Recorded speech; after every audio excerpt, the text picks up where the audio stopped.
Ce qui se passe maintenant est nettement plus inquiétant. Brandon Biggs, celui-là même qui avait prédit l'événement avec une précision étonnante il y a quelques mois, a repris la parole.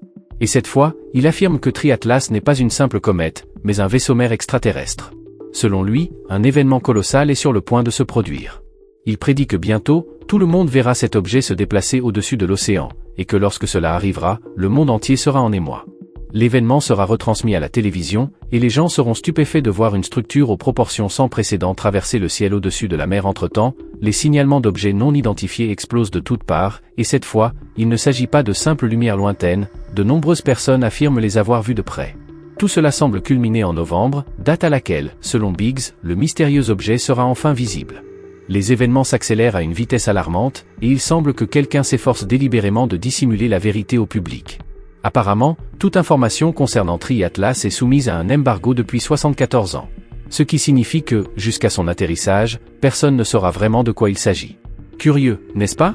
Bien sûr, cela ne peut pas avoir quoi que ce soit à voir avec des êtres venus d'autres mondes, ou peut-être que si, des objets survolent des bases nucléaires classifiées et se déplacent d'une manière impossible pour toute technologie connue. Ils ne nous appartiennent pas. Ils ne sont ni chinois, ni russes. Alors, que sont-ils? Même des personnalités politiques comme Marco Rubio ont admis que ces phénomènes observés l'an dernier ne proviennent d'aucune force terrestre.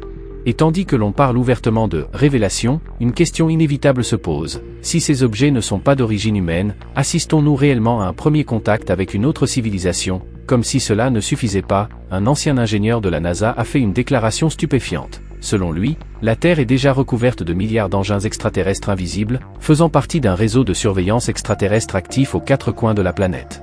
Si ne serait-ce qu'une infime partie de ces affirmations est vraie, cela signifie qu'ils ne viennent pas, ils sont déjà là. Quelles que soient ces entités, elles ont commencé à émerger de l'océan en novembre dernier et ce phénomène se poursuit depuis. Partout dans le monde, des personnes filment des objets surgissant des eaux, comme si un événement colossal se déroulait sous la surface. Tous se posent la même question, le Triatlas est-il réellement le vaisseau mère?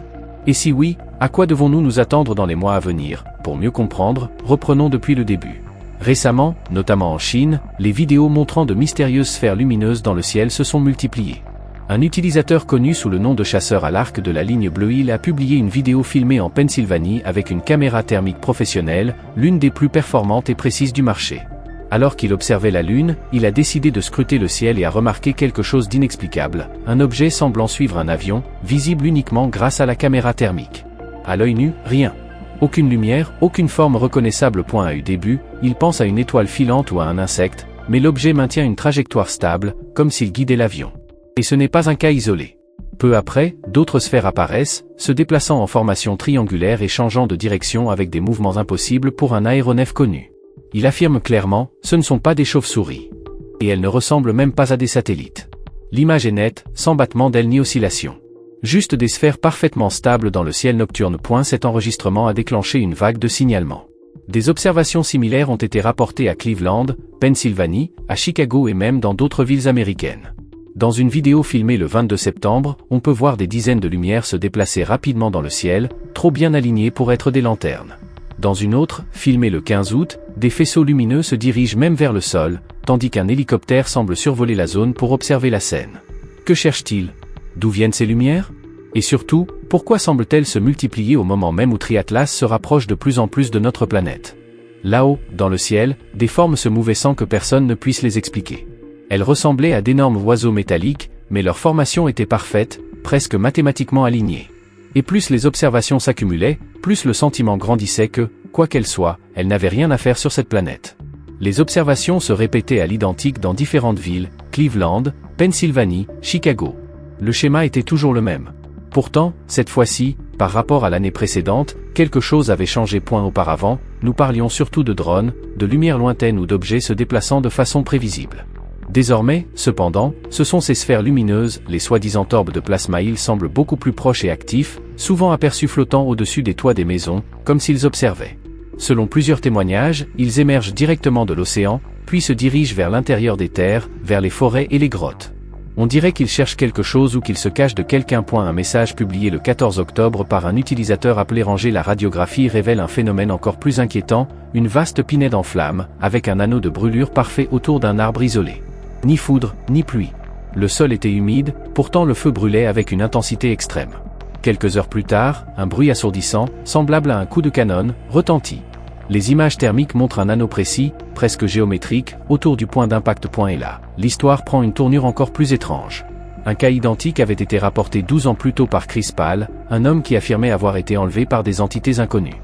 Déjà à l'époque, peu avant l'événement, des cercles de feu inexpliqués et des sons similaires avaient été observés en provenance des bois.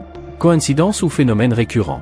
Peut-être ne sommes-nous pas simplement témoins de lumière dans le ciel, mais d'une interaction avec la Terre d'une manière qui nous échappe encore. Je suis retourné à cet endroit, le coin le plus reculé de la forêt, précisément là où j'avais aperçu cet espace entre les arbres.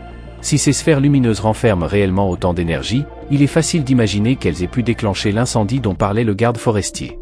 L'endroit, en fait, n'est pas loin de la côte, et tout porte à croire que l'objet venait de là, s'est posé et a percuté cet arbre avec une précision troublante. C'était fin septembre, il y a à peine un mois, et ce n'était pas un cas isolé. Quelques jours plus tard, une vidéo filmée en Floride montre un groupe de lumières similaires.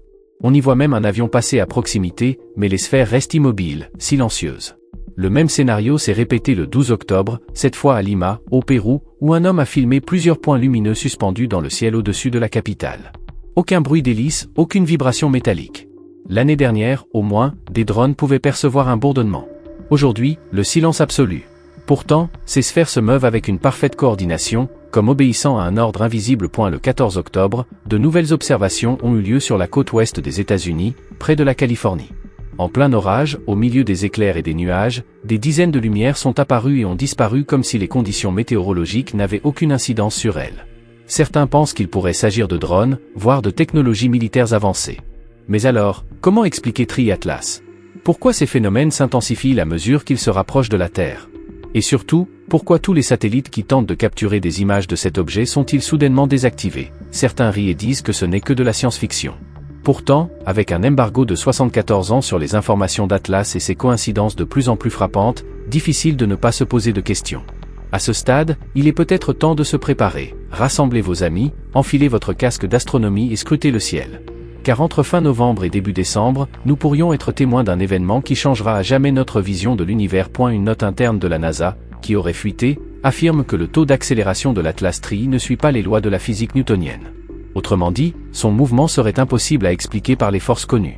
Et puis, il y a Brandon Biggs, celui-là même qui, depuis des mois, évoque l'Atlas comme un possible vaisseau-mère extraterrestre, formulant des prédictions de plus en plus audacieuses qui, jusqu'à présent, semblent se confirmer de façon inquiétante. D'ici quelques semaines, nous en saurons plus concrètement, mais la rapidité avec laquelle tout se déroule est déconcertante. Drone mystérieux, sphère de lumière, révélation soudaine, un enchaînement d'événements qui semble obéir à un dessein caché. Et ce sentiment est partagé par beaucoup, quelque chose se trame, quelque chose d'inédit. La vraie question est, pourquoi maintenant? Pourquoi ces sphères apparaissent-elles en masse? Pourquoi se dirigent-elles vers l'intérieur des terres? Et surtout, que cherchent-elles? Certains font le lien avec les prédictions de Chris Bledsoe, qui aurait annoncé un événement mondial impliquant l'apparition d'entités non terrestres en avril 2026. Son message pourrait-il être lié à Tri-Atlas et à ces drones, ou sphères lumineuses qui se multiplient à travers le globe? Personne n'a de réponse définitive, mais les coïncidences sont de plus en plus nombreuses et difficiles à ignorer. Dites-nous dans les commentaires ce que vous pensez vraiment de tout cela, et n'oubliez pas d'aimer et de vous abonner à la chaîne, car ce qui arrive pourrait changer tout ce que nous croyons savoir sur l'univers.